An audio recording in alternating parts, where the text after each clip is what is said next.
បាទអរុនសួស្តីជំរាបសួរបងប្អូនទាំងអស់គ្នាជាពិសេសបងប្អូននៅក្នុងភូមិតល័យបាទវីដេអូនេះគឺខ្ញុំថតនៅពេលព្រឹកព្រលឹមពេលហែចំនួនបាទការចាយម៉ាលីបាទដែលស្ថិតនៅក្នុងភូមិតល័យឃុំកោស្រុកព្រៃឈរខេត្តកំពង់ចាមហើយឈុតខៀវដែលកំពុងតែឈរញ៉ាំញ៉ាំយ៉ាងស្រស់ស្អាតទាំងស្រស់សុភានោះគឺអ៊ីរបស់ខ្ញុំបាទអ៊ីណែតបាទអ៊ីណែតប្រឡុងបាទហើយវីដេអូនេះខ្ញុំរៀងវែងទៅញ៉ាំឲ្យថតដើម្បីទុកជាកម្រងអនុស្សាវរីយ៍មើលពីសកម្មភាពព្រឹត្តិការណ៍នៅពេលហែចំនួនមានបងប្អូនញាតិមិត្តចិត្តខាងមកចូលរួមជួយលើកចំនួនបាទហើយមើលពូរបស់ខ្ញុំក៏កំពុងពិភាក្សាគ្នាបាទ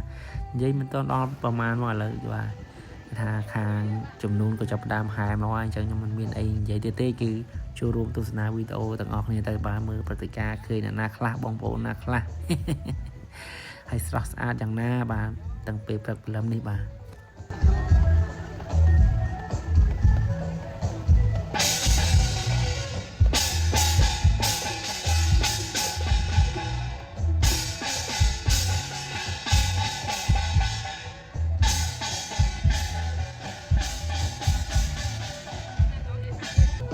ឥឡូវនេះចំនួនក៏បានមកដល់មុខផ្ទះកូនក្រមុំក៏ដូចជាមកដល់មុខរោងជ័យហើយបងប្អូនបាទហើយយើងឃើញថាមានលោកឪពុកអ្នកម្ដាយលោកមីងមីបាទអ៊ំពូមីងបាទបងប្អូនច្រើនអ្នកភូមិបាទមកចូលរួមបាទជួយហែចំនួនបាទអូយ៉ាងច្រើនមែនតើយើងមើលទៅមើលឃើញនៅក្នុងវីដេអូក៏ដឹងថាសប្បាយដែរឥឡូវបាទធម្មតាមកដល់មុខហ្នឹងគឺមិនទាន់បានអាចចូលបានទេបាទដោយសារបងប្អូនតាជាងកាមេរ៉ាគាត់សេរីថតរូបសិនបាទបាទនេះកំពុងថតរូបហើយបាទហើយម្នាក់ស្រីអាវសហៅឈុតសនោះបាទខ្ញុំឃើញម្នាក់ហ្នឹងស្អាតជាងគេបងប្អូនស្អាតជាងគេសម្រាប់ខ្ញុំអ្នកផ្សេងអត់ដឹងទេតែអត់ស្អាតហ្នឹងបើឥឡូវខ្ញុំឥឡូវហើយ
បាទចំនួនហែចូលក្នុងរោងជ័យហើយឥឡូវមិនឃើញអីផ្លាយអត់បាទនោះអ៊ីបាទអ៊ីណែតសុភ័ក្ររហូតហ្មងអ៊ីណែត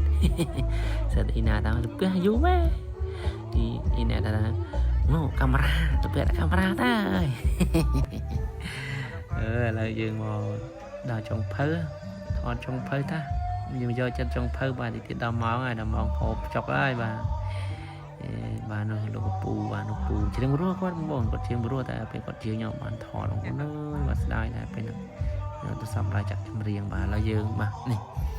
យើងមកមើលចុងភៅដួសបបាទគឺដល់ម៉ោងញ៉ាំបបពេលព្រឹកបាទអូនិយាយយ៉ាងឃ្លានបការទៀតហើយបាទហូបចុងភៅគឺឆ្ងាញ់មែនតើបងប្អូនបាទឥឡូវនេះញ៉ាំបហើយបាទគឺឆ្លេះតែហ្នឹងវីដេអូហ្នឹងចាំជួបវីដេអូរំពេលយប់បាទចឹងបាយបាយជំរាបលាអរគុណច្រើន